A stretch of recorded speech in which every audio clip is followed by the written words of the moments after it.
जय श्री कृष्ण मित्रों। आखिर दुर्योधन की हार क्यों हुई और युधिष्ठिर की जीत क्यों हुई? दोस्तों, जितना प्रयास भगवान श्री कृष्ण पांडवों के लिए किए, धर्म के लिए किए, उतना ही प्रयास कर्ण ने भी दुर्योधन के लिए किया। कर्ण एक दानवीर था, ये तो आप सबको पता है, परंतु दोस्तों कुछ विशेष भी उसके अंदर ऐसे गुण थे जो अन्य से उसको अलग करते। नमस्कार दोस्तों, हमारे मोटिवेशन आपके ब्लॉग चैनल में आप सभी को बहुत बहुत स्वागत है। तो दोस्तों, इस वीडियो में आप लोग अंत तक बने रहें, आपको बहुत सी ऐसी जानकारी प्राप्त होगी जो अब तक आपने न सुना है न कभी सोचा है। भगवान श्री कृष्ण के पांडव शरणागत थे।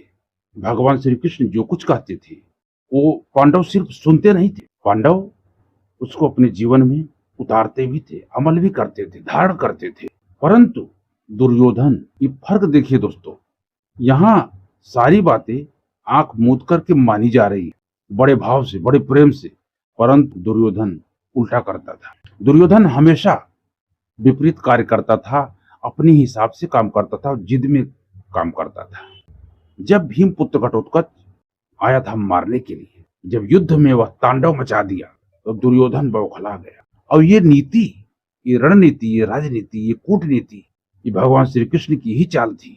किसी भी प्रकार से कर्ण के पास शक्ति है, उसको समाप्त किया जाए, क्योंकि कवच और कुंडल तो पहले ही इंद्र मांग ले गए थे।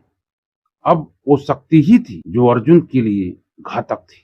भगवान श्री कृष्ण ने घटोत्कच को भेज करके उस शक्ति को समाप्त करवाया, परंतु वो बाण नहीं चला रहा था, क्योंकि उसे पता था ये बाण जब मैं चला दूंगा घटोत्कच पर, तो मेरे पास शेष बाण नहीं बचेगा जिससे मैं अर्जुन को मार सकूं। लेकिन कहते हैं ना, विनाश काले विपरीत बुद्धि। दुर्योधन बहुत जिद किया, कुछ खरी खोटी सुनाया और तब जाके विवश होकर के वो बाण चलाया। कर्ण जैसा मित्र होना बहुत ही असंभव होता है। दोस्तों, जीवन के कुछ ऐसे कड़वे सच हैं जिसे मनुष्य को स्वीकार करना पड़ता है। दोस्तों, आप लोग वीडियो अंत तक जरूर बने रहें। आप लोग से मेरा विशेष अनुरोध है, आप लोग आधा अधूरा छोड़कर चले जाते। रोज तो मैं महाभारत की कहानियां बताता हूँ, आज कुछ अलग है और आप लोग अभी सुनने जा रहे हैं, जो बहुत ही ध्यान से सुने, जो आपके जीवन में काम आने वाला है। तो दोस्तों, अब हम कुछ मोटिवेशन की बात कर लेते हैं, क्योंकि हमारे चैनल का नाम ही मोटिवेशन है। मोटिवेशन मिलता नहीं आप लोगों को, आप लोगों के मन में ये भाव था, इसलिए मैं, कुछ लोग कमेंट कर रहे थे कि मोटिवेशन नाम है परंतु मोटिवेशन मिलता नहीं। तो सुनिए आप मोटिवेशन। मनुष्य समझता है कि मैं भोगों को भोग रहा हूँ, वास्तव में भोग ही मनुष्य को भोगते हैं। संसार में दुख ही दुख है, दुख का कारण है लालच। संतुष्टम सत्तम योगी, जो संतुष्ट है वही योगी है। दोस्तों, इस संसार से कितना भी पालो, कुछ भी कर लो, कभी संतुष्ट व्यक्ति नहीं हो पाता। जितना भी तुम परिवार के लिए, संसार के लिए, समाज के लिए करते जाते हो, उतना ही कम है, क्योंकि कितने आए, कितने चले गए, सब लोगों ने अपने अपने हिसाब से कार्य किया। लेकिन कोई चीज जब होता है, वो ताजा ताजा याद किया जाता है, बासा हो जाता है, सब भूल जाते। तुरंत का कार्य ही जो है मनुष्य याद रखता है।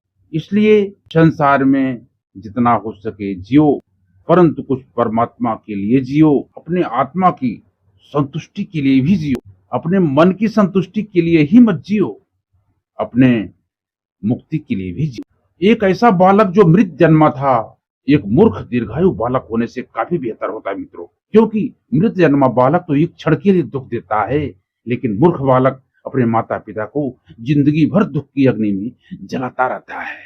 जिस प्रकार से आकाश में चांद के उदय होने से पूरा आकाश जगमगा उठता है और उसका मुकाबला हजारों तारे मिलकर भी नहीं कर पाते, ऐसे ही एक सुपुत्र यदि कुल में पैदा हो जाता है मित्रों, तो वो समस्त कुल को प्रगति की ओर ले जाता है और नाम रोशन करता है। परंतु एक ही व्यक्ति होता है जो परिवार को विखंडित करता है और उसको विनाश की तरफ ले जाता है। जिस प्रकार से देखो दोस्तों, दुर्योधन दुर्योधन अपने 100 भाइयों में एक अकेला ही दुर्योधन ऐसा था जो कुलनाश था।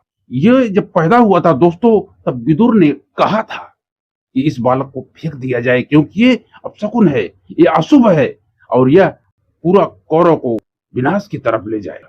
परंतु धृतराष्ट्र अपने पुत्र मोह में ऐसा नहीं कर सके और वो एक राजा नहीं बन पाए, वो एक पिता बनकर रह गए, क्योंकि सिंहासन पर बैठने वाला की बहुत बड़ी जिम्मेदारी होती है कि वो समाज के लिए, न्याय के लिए और धर्म के लिए काम करे, परंतु वो ऐसा नहीं कर पाने के कारण दोस्तों विफल रहे। तो दोस्तों आशा करता हूँ वीडियो आपको अच्छा लगा होगा। यदि आपको हमारी जानकारी अच्छी लगी है दोस्तों तो एक लाइक कर देना, और चैनल को सब्सक्राइब करके बेल आइकन को जरूर प्रेस करें, और कमेंट में जय श्री कृष्णा अवश्य लिखिए दोस्तों, ताकि ऐसा ही मोटिवेशनल ज्ञान और अपने शास्त्र पुराण, अपने गीता, भागवत, रामायण, महाभारत, वेद, पुराण की बातें हम कुछ न कुछ आप लोगों को बीच बीच में लाते रहते हैं, बताते रहते हैं, जो आपको हमेशा मिलता रहे। तो दोस्तों आप लोग हमारे चैनल को सपोर्ट करें। मिलते हैं दोस्तों अगले वीडियो में। जय श्री कृष्ण।